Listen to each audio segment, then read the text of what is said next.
Welcome to Sharmi's kitchen. আজ আমি বানাবো চিকেন মহারানি। চিকেন মহারানি বানানোর জন্য নিয়ে নিয়েছি আদা বাটা, রসুন বাটা, কাজু বাটা, চিলি ফ্লেক্স, টমেটো বাটা, নিয়ে টক দই আর পেঁয়াজের বাটা। 600 গ্রাম চিকেন নিয়ে নিয়েছি। এবারে ওটাকে ম্যারিনেট করার জন্য আমি নিয়ে নেব 1 চামচ হলুদ গুঁড়ো, 1 চামচ কাশ্মীরি লঙ্কার গুঁড়ো, 1/2 চামচ জিরে ধনের গুঁড়ো, 1.5 চামচ নুন।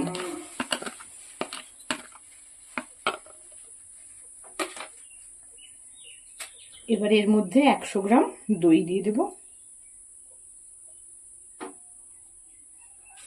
এবারে এটাকে মাখিয়ে নেব।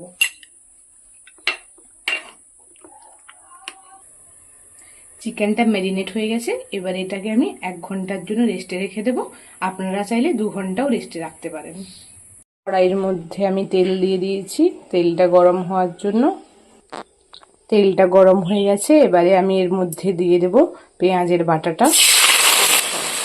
এরপরে আমি দিয়ে নেব 1 চামচ আদা বাটা, 1 চামচ রসুন বাটা দিয়ে দেবো। এবারে এটাকে কষিয়ে নেব। এর মধ্যে একটু নুন দিয়ে নেব, একটু হলুদের গুঁড়ো নিয়ে নেব। এবারে মশলাটা আমি 3 থেকে 4 মিনিট কষিয়ে নেব। মশলাটা কষানো হয়ে গেছে। এবারে আমি এর মধ্যে টমেটো বাটাটা দিয়ে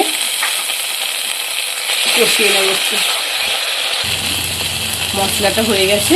এবারে আমি এর মধ্যে চিকেনটা দিয়ে দেব।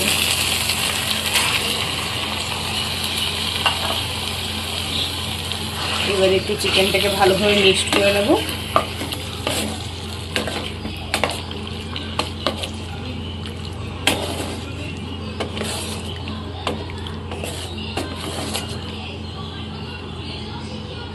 এবারে আমি চিকেনটাতে ঢাকা দিয়ে দেবো। এখন আমি ঢাকাটা খুলে নেব। 10 মিনিট হয়ে গেছে। এবারে আমি একটু তেল ছেড়ে নিয়েছি, দেখে নিই।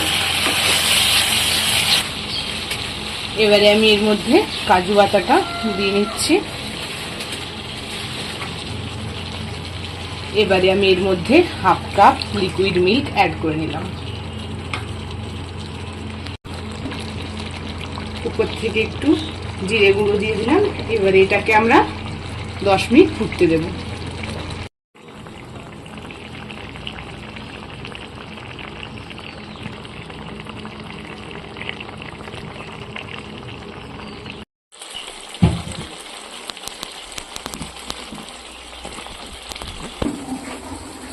এবারে উপর থেকে আমি একটু চিলি ফ্লেক্স দিয়ে নিলাম। এবারে অরিগেনো একটু উপর থেকে দিয়ে দেবো। Chicken মহারানি complete. এবারে আমরা এটাকে সার্ভ করে নেব।